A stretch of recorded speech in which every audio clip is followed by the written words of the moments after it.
राज्य budget BJP सरकार प्रथम बजेट गृह रे बजेट उपस्थापन करेंगे मुख्यमंत्री मोहन माझी। तेबे बजेट को नहीं एबे बिना आकलन करा जाउछि एथर राज्य बजेट रे अर्थराशि वृद्धि होई पारे।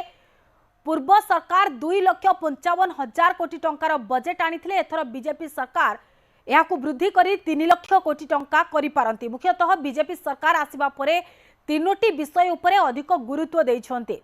चर्चा रही वार्धक्य भत्ता 3,000 टंका को वृद्धि, महिलांको पई सुभद्रा योजना एवं धानर सर्वनिम्न सहायक मूल्य बा एमएसपी। तेणु एथिपाई सरकार बजेट रे अर्थ घोषणा करि पारंती। मोटामोटी चिराचरित बदल रे नुआ बजेट देखा मिल पारे। वरिष्ठ नागरिकों भत्ता वृद्धि, चाषी पाई धानर एमएसपी एवं महिलांको सुभद्रा योजना फोकस रे रहिबो। सेहीपरि कालिया योजना एवं बिजु स्वास्थ्य कल्याण बदल रे आयुष्मान योजना उपरे सरकारक आभिमुख्य बजेट रु देखा मिल पारे।